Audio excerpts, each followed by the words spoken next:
Tip number 237 from the book 501 Contractor Tips. Traveling expenses. And I mentioned some of this about traveling with your vehicle and stuff like that, but sometimes it seems like you never get every single expense that you could imagine when you're going to work out of your area and you're going to be living in a hotel for a while or renting an apartment, something like that. There are expenses upon expenses you're going to miss. I mean, let's face it, the first thing we're going to think of is fuel, maybe wear and tear on our vehicle, food, and then other than that, where do you go from there? Lodging. So what did I say? I said fuel, wear and tear on your vehicle, food, and lodging. So we got 4 of the main things there. But it is, I went out before and I had to wash my clothes. I didn't have any laundry detergent.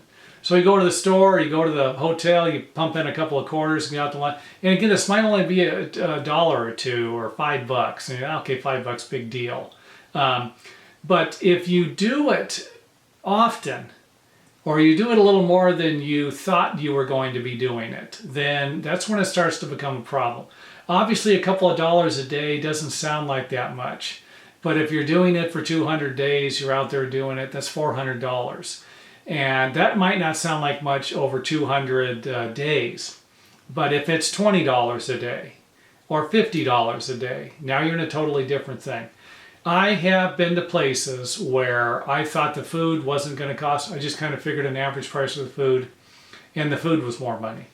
I figured a price for the lodging, the hotel. This is what they cost down here. This is probably what it's going to cost up there. I go up there, and I'm up there for a month or two, and it's 50% more. This is a lot of money. So it might not be a bad idea to actually make a couple of phone calls for the lodging. How much is it going to cost to stay in your hotel? Got it. Then do the estimate. I have done a lot of estimates assuming this and that. And that's where it gets me and comes back and bites me in the rear end. So I'm suggesting to you that you try and figure out what everything is going to cost. How much is it really going to cost for you to work somewhere else?